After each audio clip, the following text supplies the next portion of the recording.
Aujourd'hui, pour vous dire combien nous sommes inquiets de la façon dont le gouvernement libéral a abandonné la Montérégie à son triste sort, et son sort, c'est la congestion.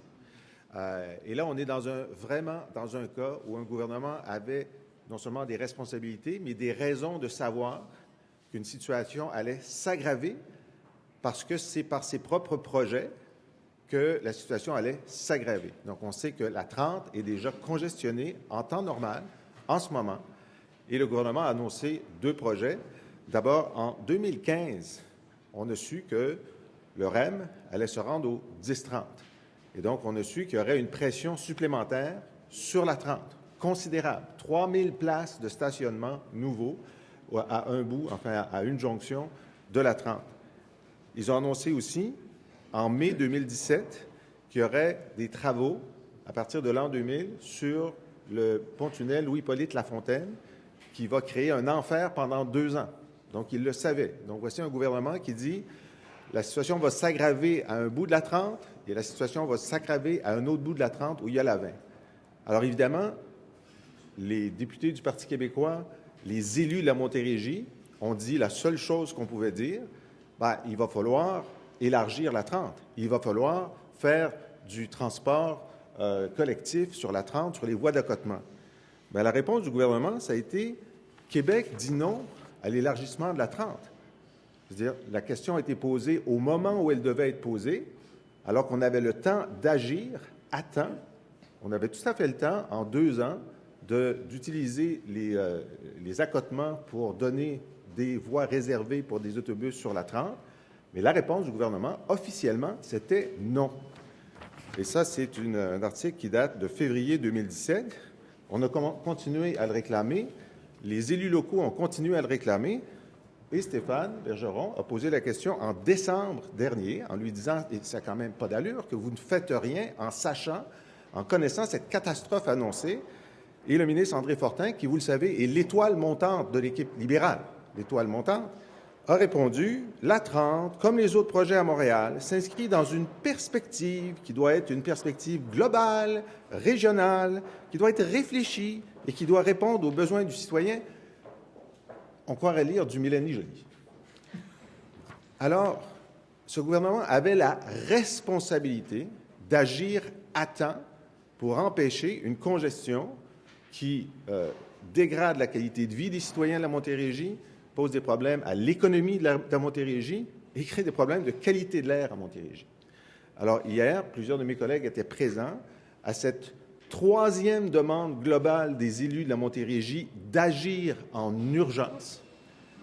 Nous, on demande au gouvernement aujourd'hui de nous donner un calendrier rapide de réalisation pour des voies rapides sur la 30 avant que le REM arrive à l'été 2021, avant que le tunnel Louis-Hippolyte Lafontaine soit entravé à partir de 2020. Donc, il y a urgence. Ils sont déjà en retard. Nous sommes prêts à les appuyer dans toute mesure d'accélération des travaux pour qu'ils réparent leur erreur. Merci beaucoup, M. Lisée. On va aux questions. Micro de gauche, M. Dion, Radio-Canada. Ça, c'est pas un peu contradictoire au développement durable de dire on va élargir des autoroutes? Nous, au Parti québécois, on est très clair. Nous n'appuyons les élargissements d'autoroutes que si ces élargissements sont entièrement consacrés au transport en commun et au covoiturage. C'est la condition. On le dit pour la 19, on le dit pour la 15, on le dit pour la 13, on le dit pour la 30. Il n'est pas question pour nous de faire des voies nouvelles pour ajouter des voitures. Ça, c'est la théorie de la CAQ. Plus de voies, plus de voitures et de la nouvelle congestion pire dans quelques années.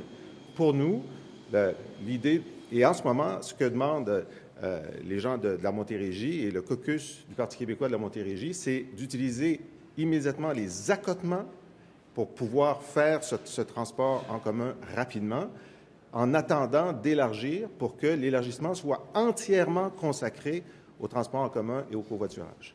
Allez-vous faire souvent des alliances comme ça avec le gouvernement pour vous en prendre à la CAQ?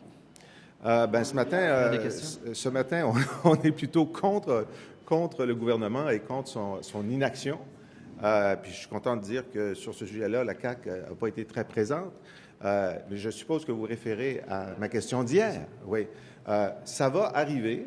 Maintenant, ce que j'ai dit hier au premier ministre, c'est que, bon, c'était très bien de critiquer la CAQ sur le test des valeurs, mais que je le trouvais un peu mou sur la question de la langue et que lui-même, et que j'ai beaucoup posé de questions au premier ministre depuis 1 an et demi sur le fait que sa politique d'immigration en matière linguistique était un échec et que je trouvais que ça n'avait pas l'air à le déranger que la CAQ propose un échec encore plus grand.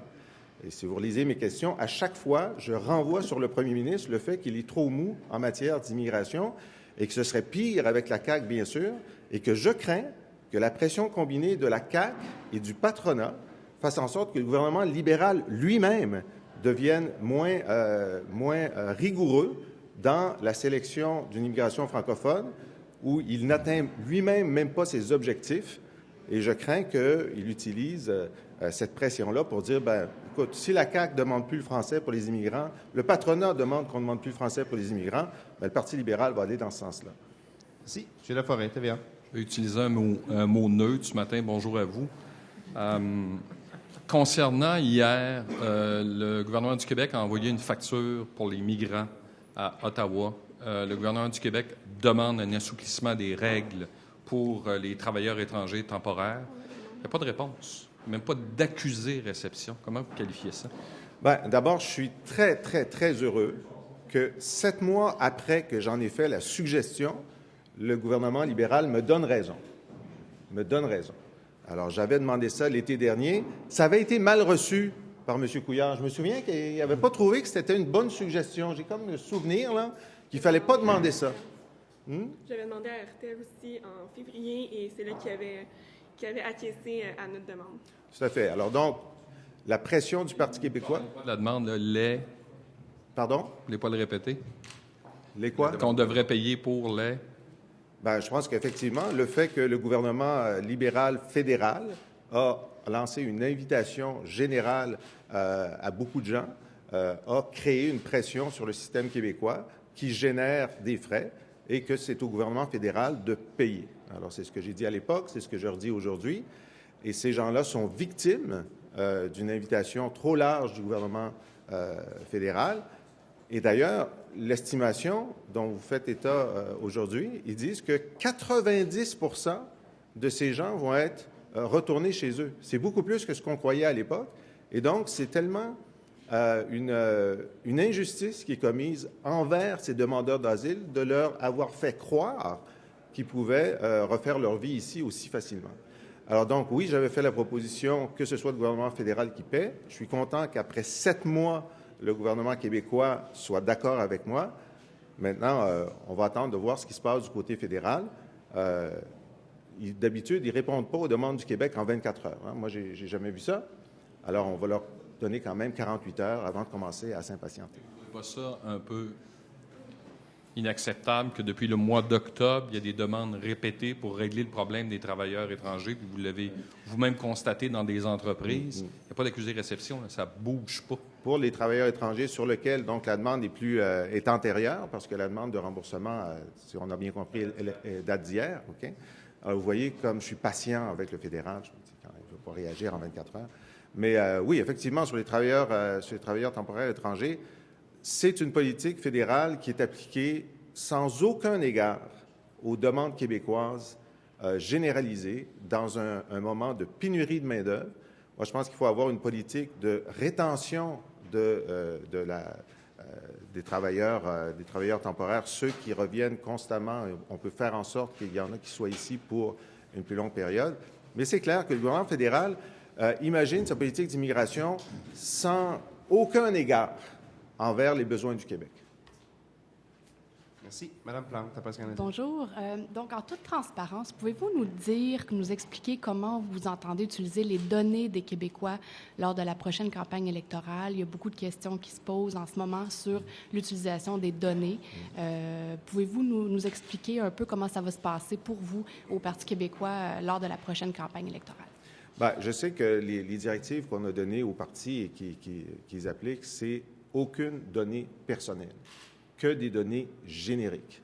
Alors, justement, on m'a fait une présentation la semaine dernière sur mon comté Et on va montrer comment, dans chacun des sections de vote, il y avait une évolution du nombre de femmes ou d'hommes, de personnes âgées ou moins âgées, de langues parlées, etc.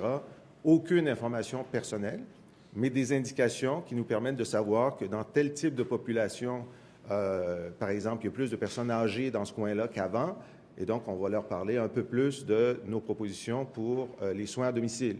Et dans ce coin-là, il y a plus de jeunes familles, on va leur parler un peu plus de nos propositions pour les CPE. C'est les données dont on a besoin.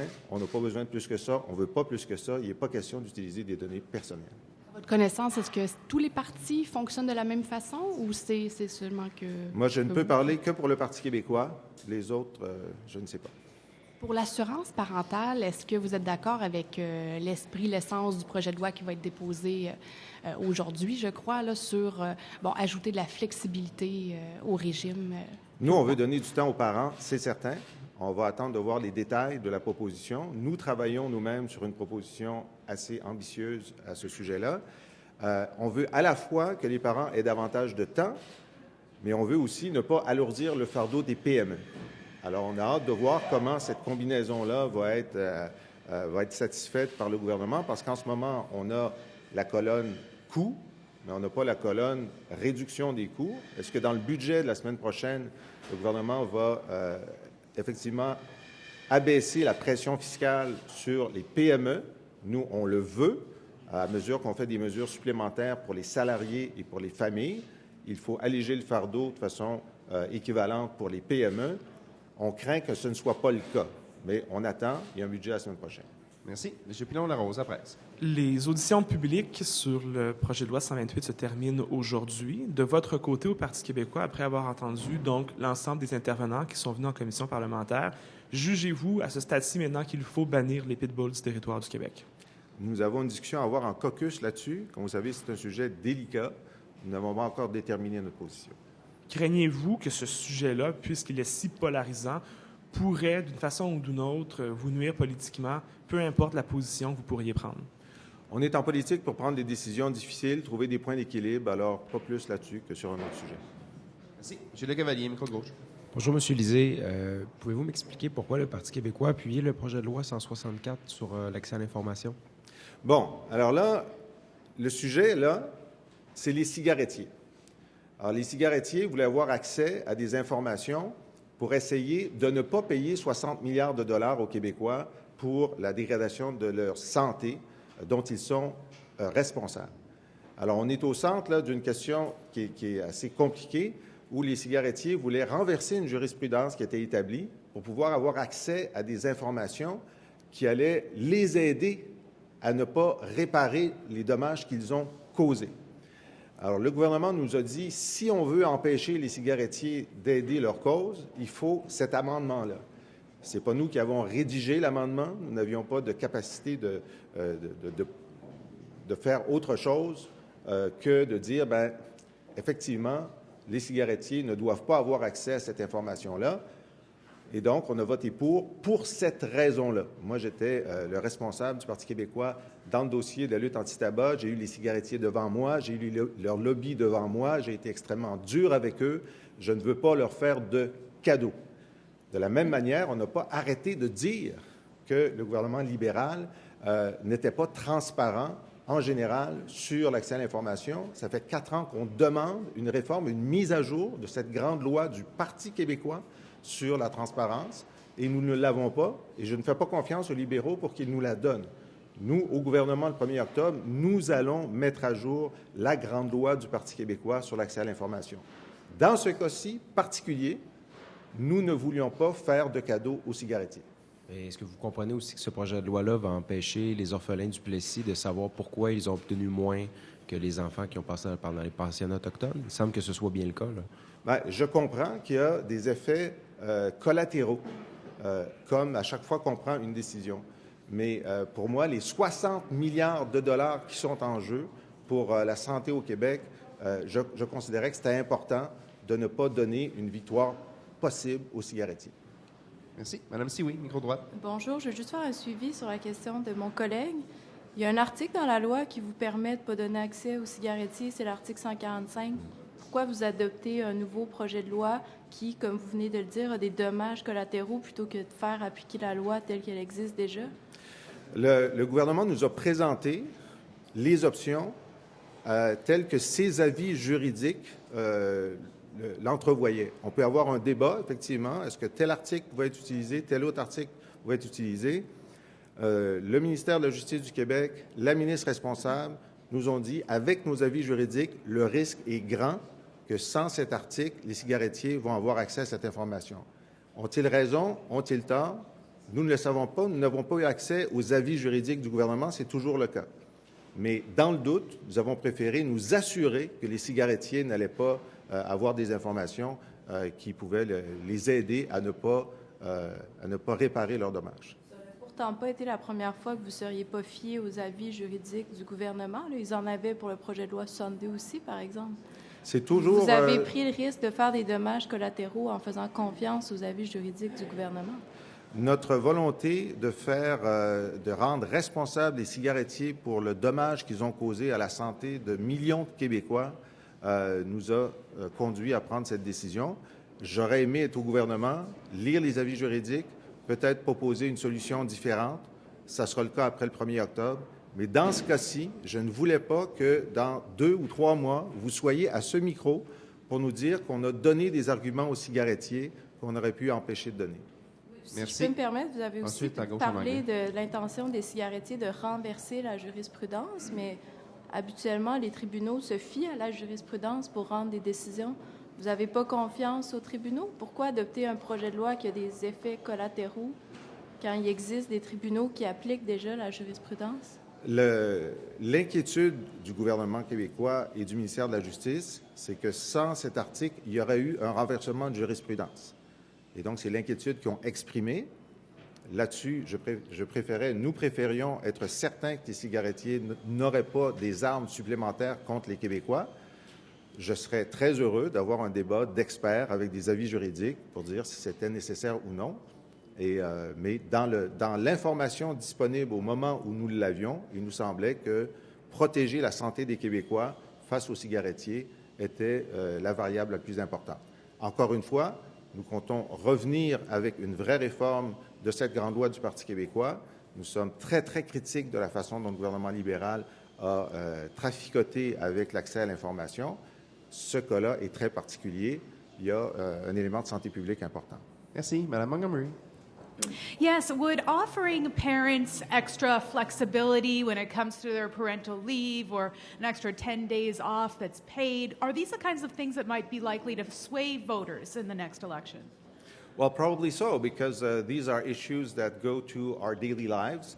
I think the pressures of work, family, and everything is weighing heavily on every family in Quebec. We are in the process ourselves of developing a proposal on that issue. And so it's normal that parties in 2018 are trying to give families more time.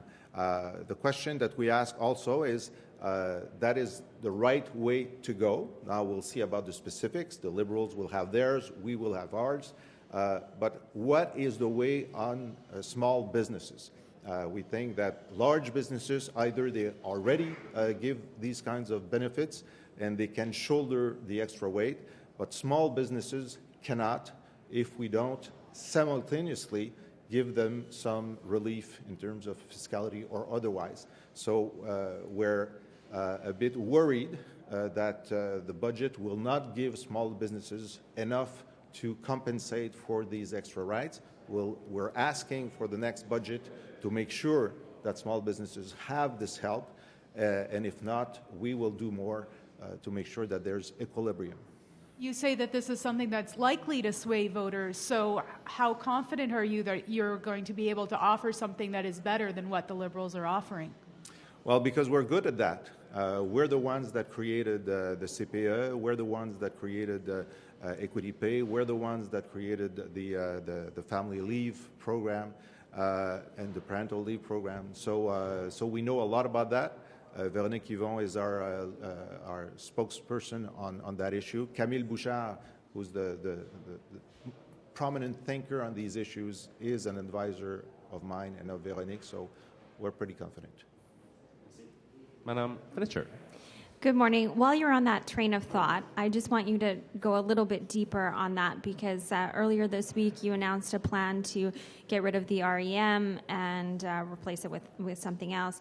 Yesterday you talked a lot about immigration. We're still 7 months away from the election, but it definitely feels like you're in campaign mode. Is there a greater strategy beyond that?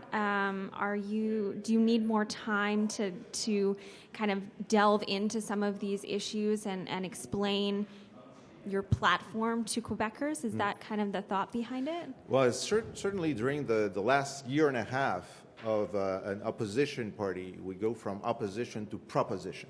And with Diane Lamar in particular on health issues, we've been starting to roll out our proposal as early as last September. We are rolled out during all the fall proposals on health, and then in January we explained the calendar of implementation during the first year of our government. We also rolled out our proposal for childcare, and this week our proposal on congestion in the Montreal area. And so yes, we are in proposal mode. There's going to be more specifics during the campaign. But now we see that 2/3 of Quebecers have already decided that they don't want the Liberals anymore. A lot of Anglos as well, and I think that's the right mindset. And so they're looking at what are the alternatives. And we feel confident that our proposals are bold and serious at the same time, whereas the CAQ's proposals are very sketchy and they keep changing and they're not well explained. And so we're confident that as we go along, month after month, proposal after proposal, the Quebecers will see that we're the better alternative.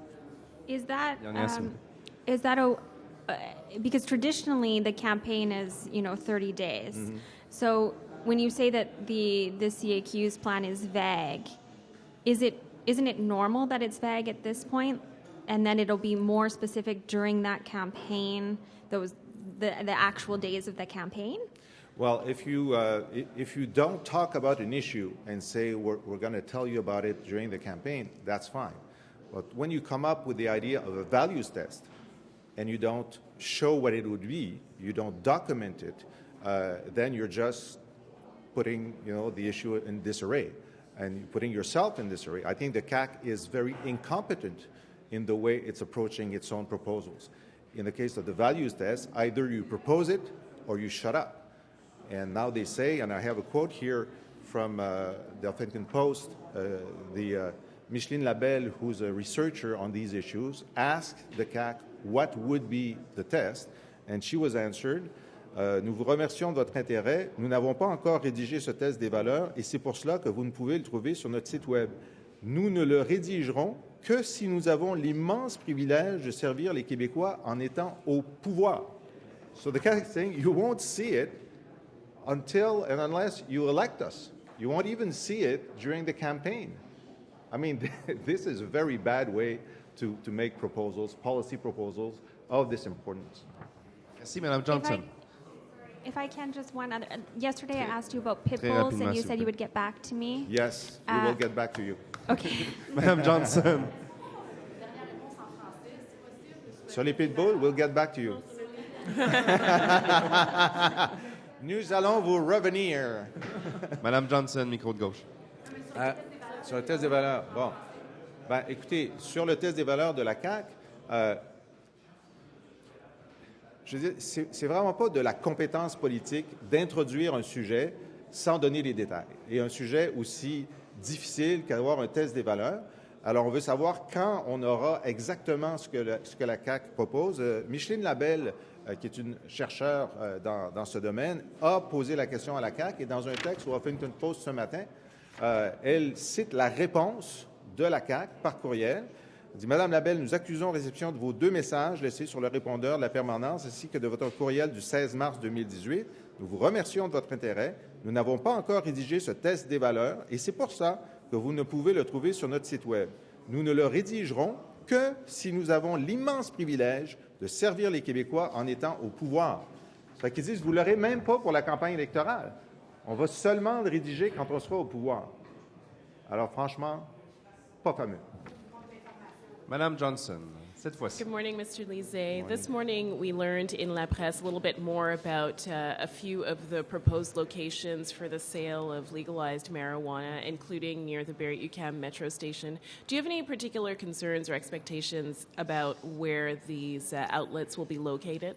Yes, we do. I think we want to see what are the proposals, how close these outlets will be to schools, CEGEPs, universities. I think, it's not the best idea to make sure that you're as close as possible to places where people should be focused on learning. And so, yes, we want to debate these issues. So the Barrie-UQAM proposal is something that concerns you because it's so close to university settings? It's worrisome. Okay, merci. Merci beaucoup tout le monde.